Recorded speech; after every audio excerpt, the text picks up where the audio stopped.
ഈ Google map എങ്ങനെയാണ് ട്രാഫിക്കുകൾ തിരിച്ചറിയുന്നത്? ഗൈസ്, ഇപ്പോൾ സമയം രാത്രി 7 മണി എന്ന് കരുതുക. നിങ്ങളുടെ സിറ്റിയിൽ ഭയങ്കര വലിയ traffic block and 27 minute delay എന്നും കാണിക്കുന്നു. ഇതൊക്കെ എങ്ങനെയാണ് ഗൂഗിൾ മാപ്പിന് അറിയാൻ കഴിയുന്നത്? ഗൈസ്, നമ്മൾ ഗൂഗിൾ മാപ്പ് ഉപയോഗിക്കുന്നത് നമുക്ക് വേണ്ട വഴികൾ കണ്ടെത്താൻ വേണ്ടിയാണ്. പക്ഷേ ഗൂഗിൾ മാപ്പ് മറ്റൊരു വലിയ ജോലി കൂടി ചെയ്യുന്നുണ്ട്. ഈ ലോകം എങ്ങനെയാണ് സഞ്ചരിക്കുന്നു എന്നത് പഠിക്കുന്നുണ്ട്. ഗൈസ്, നിങ്ങളൊന്ന് ചിന്തിച്ചു നോക്കൂ. ഒരു റോഡിൽ കൂടി നൂറുകണക്കിന് ആളുകൾ ഡെയിലി സഞ്ചരിക്കുന്നുണ്ട്. അതിൽ ഒട്ടുമിക്ക ആളുകളുടെ ഫോണിലും ലൊക്കേഷൻസ് എനേബിൾഡ് ആണ്. എന്നാൽ അത് എനേബിൾ ആക്കാത്തവരുമുണ്ട്. വാഹനങ്ങൾ ഡ്രൈവ് ചെയ്യുന്നവരുടെ ഫോണിലും ലൊക്കേഷൻസ് എനേബിൾ ആയിരിക്കാം, ഓഫ് ആയിരിക്കാം.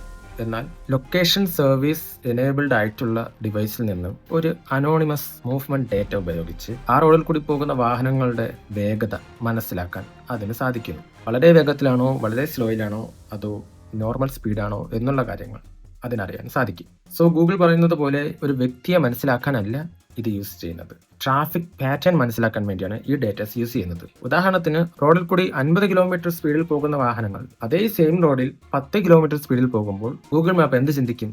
എവിടെയോ എന്തോ തകരാറ് സംഭവിച്ചു. മേ ബി അത് ആക്സിഡന്റ് ആകാം, അല്ലെങ്കിൽ സിഗ്നൽ ബ്ലോക്ക് ആകാം, അല്ലെങ്കിൽ ഹെവി ട്രാഫിക് ആകാം, അല്ലെങ്കിൽ റോഡ് വർക്കും ആകാം. പക്ഷേ ഈ സിസ്റ്റത്തിന് എന്താണ് അവിടെ നടക്കുന്നത് എന്ന് കാണാനൊന്നും സാധിക്കില്ല. അത് വാഹനങ്ങളുടെ മൂവ്മെന്റ് പാറ്റേൺ യൂസ് ചെയ്ത് മാത്രമാണ് മനസ്സിലാക്കുന്നത്. മാപ്പിൽ ഗ്രീൻ കളേർഡ് സിഗ്നൽ ആണ് കാണിക്കുന്നത് എന്നുണ്ടെങ്കിൽ സാധാരണ നല്ലൊരു ട്രാഫിക് ഫ്ലോ ആണ്. എന്നാൽ ഓറഞ്ച് കളർ ആണെന്നുണ്ടെങ്കിൽ അല്പം സ്ലോ ആണ്. റെഡ് ആണെന്നുണ്ടെങ്കിൽ കൂടുതൽ ഡിലേ ആണ്. ആൻഡ് ഡാർക്ക് റെഡ് ആണെന്നുണ്ടെങ്കിൽ വളരെ സ്ലോ ആയിരിക്കും, ഹെവി ട്രാഫിക്. സോ ഈ നിറങ്ങളൊന്നും ഫിക്സ്ഡ് ഒന്നുമല്ല.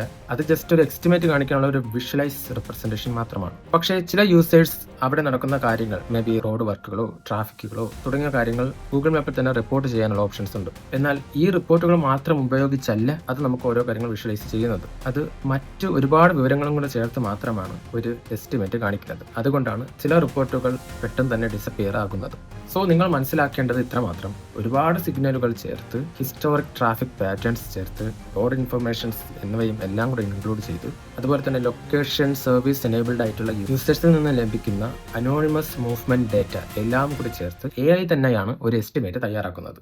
സോ ഇത്തരത്തിലുള്ള ടെക്നോളജിയുടെ ഏറ്റവും വലിയ പവർ എന്ന് പറയുന്നത് ചെറിയ ചെറിയ സൂചനകൾ ചേർത്ത് ഒരു വലിയ സത്യം കണ്ടെത്തുന്നു. അതിന് ബെസ്റ്റ് എക്സാമ്പിൾ ആണ് ഈ ഗൂഗിൾ മാപ്പിന്റെ ട്രാഫിക് വിഷ്വലൈസേഷൻ. സോ നെക്സ്റ്റ് വീഡിയോയിൽ ഇതുപോലെ മറ്റൊരു ഇൻട്രസ്റ്റിംഗ് ടോപ്പിക്കുമായി കാണാം. Wolf of ദ്വിത്ര.